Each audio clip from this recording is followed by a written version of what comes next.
जय हिंद प्यारे साथियों, बहुत बहुत स्वागत करता हूं आप लोगों का अपने चैनल वैकेंसी पॉइंट पर। तो एक बार फिर से हाजिर हो चुका हूं आप लोगों के सामने दोस्तों।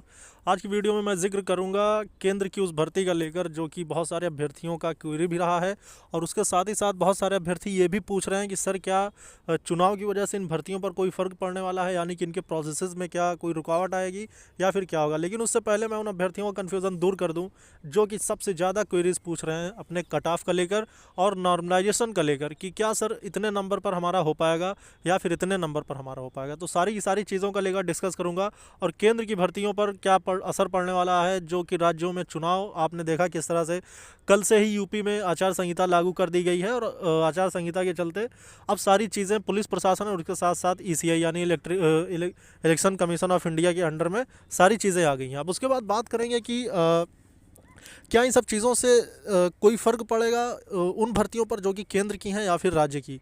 उससे पहले मैं जो कि मैंने पहले डिस्कस कर लिया है आप लोगों से कि जितने भी आपके नंबर बन रहे हैं एसएससी जीडी स्पेशल जो भी चीज़ें हैं इससे रिलेटेड, वो मैं सबसे ख़ास बात में जो भी आपने जितने क्वेश्चन आंसर की मैं मैच कर लिया, मान लीजिए आपके 50 क्वेश्चन सही सही आ गए, उसके बाद आपने जितने भी टिक किए होंगे वो सारे के सारे गलत, उसके बाद काट पीट के जो भी आपके नंबर बन रहे हैं वो 45 या 50 के बीच में हैं, तो आपको मैं बता दूं आप किसी भी कास्ट के हों ये क्योंकि नॉर्मलाइजेशन आपने जिस तरह से देखा है, पिछली बार भी देखा था कि जबकि माइनस मार्किंग बहुत बड़ा इफेक्ट डालता है इन सब चीज़ों पर, जब नॉर्मलाइजेशन भी होना हो और आपका माइनस मार्किंग भी हो, तो इसमें दो चीज़ें हो जाती हैं। एक होता है आपका एक्यूरेसी और दूसरा होता है आपका टफनेस ऑफ द शिफ्ट, यानी कि जो शिफ्ट आपकी टफ रही होगी वो, और दूसरा होता है आपका एक्यूरेसी जबकि माइनस मार्किंग शिफ्ट मतलब पेपर में दिया हुआ है। तो इसमें आपके नंबर पहले सेफ हो जाते हैं, जब आप कम क्वेश्चन करते हैं, आपने गलत कम किया है तो आपके नंबर कम कटते हैं, और दूसरी चीज़ जो जब आप गलत कम किए रहेंगे तो उसमें आपका नॉर्मलाइजेशन में नंबर बढ़ा दिए जाते हैं।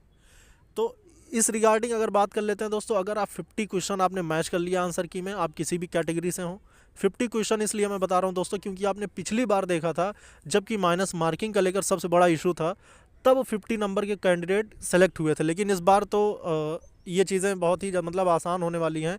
फिर भी मैं 50 अगर मानता हूँ तो आप 100% सेफ़ हैं। अगर आपके 50 क्वेश्चन आंसर की में सही आ रहे हैं तो फिर आप 100% सेफ़ हैं।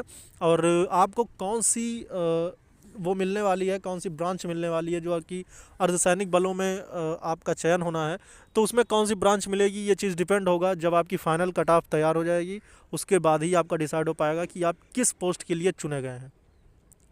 तो उससे पहले मैं आपको और एक बात बता दूं कि जबकि आपका ये भी क्वेरी रहा है कि सर कितने नंबर का नॉर्मलाइजेशन हो सकता है, तो आपको मैं ये बात बता दूं कि दोस्तों आपने पिछली बार का, क्योंकि कोई भी एनालिसिस लिया जाता है प्रीवियस ईयर का जो भी रहता है, उसके बेस पर ये चीज़ एनालाइज़ किया जाता है कि कितने फ़र्क आए थे। दोस्तों आपको मैं बता दूँ कि 45 नंबर पाने वाला कैंडिडेट 65 नंबर तक गया था, तो 20 नंबर का सीधा सीधा मतलब इसमें नॉर्मलाइजेशन से नंबर बढ़ा दिए गए थे, जो कि ये हो सकता है मैक्सिमम रहा हो। 20 नंबर तक का नॉर्मलाइजेशन एसएससी ने पिछली बार किया था, जो कि एसएससी जीडी की भर्ती थी। 45 नंबर वाला सीआरपीएफ में सिलेक्ट हुआ था 65 नंबर लाकर, और शायद पिछली बार की कट ऑफ ऐसी ही कुछ रही थी सीआरपीएफ की। तो उम्मीद करता हूँ कि आपका लेकर सारा मन का कन्फ्यूज़न दूर हो गया होगा। इस बार अगर आपने 50 नंबर तक का भी किया है, या मतलब 45 से 50 के बीच में अगर आपका नंबर बन रहा है, तो आप सिलेक्ट हो सकते हैं। मतलब ये इतना सेफ़ स्कोर आपका माना जा सकता है। 50 है तो आप 100% आपका चयन होगा, और अगर आपने काफ़ी अच्छी एक्यूरेसी रखी होगी तो उसका आपको बेनिफिट मिलेगा, अच्छी पोस्ट भी मिल सकती है। तो ये चीज़ का लेकर उम्मीद करता हूँ डाउट क्लियर हो गया होगा। अब बात करेंगे दोस्तों कि क्या ये चीज़ हो सकती है कि आपका चुनाव की वजह से आपकी भर्तियाँ बाधित हो सकती हैं। तो आपको मैं बता दूं दोस्तों कि जबकि ये राज्य चुनाव है, मतलब विधानसभा चुनाव होने जा रहा है, और विधानसभा चुनाव में केंद्र की भर्तियों पर कोई भी इफेक्ट नहीं पड़ेगा, जबकि भर्तियां पहले से ही प्रोसेस में हैं। तो इससे कोई भी फ़र्क नहीं पड़ने वाला। राज्य के अंडर में पूरी राज्य सरकार है, या फिर चुनाव आयोग के हाथ में है, या फिर पुलिस प्रशासन के हाथ में, या फिर राष्ट्रपति कानून लगा है। राष्ट्रपति कानून तो पूरे भारत में हो जाता है, लेकिन फिर भी अगर राज्यों की बात करते हैं तो ऐसे में आपको बिल्कुल भी घबराना नहीं है। आपके सारे प्रोसेस चलते रहेंगे, और जल्द मैं अपडेट लेकर आऊँगा आप लोगों का कि कब तक आपके रिजल्ट आ सकते हैं। और उसके बाद आपके मन में एसएससी जीडी से रिलेटेड कोई भी डाउट हो तो आप मुझसे पूछ सकते हैं। सारी चीज़ों के लिए वैकेंसी पॉइंट चैनल आपको इन्फॉर्मेशन देने के लिए हर वक्त उपलब्ध है। इस वीडियो में इतना ही, फिर मिलेंगे दूसरी वीडियो में नए अपडेट के साथ। जय हिंद, जय भारत।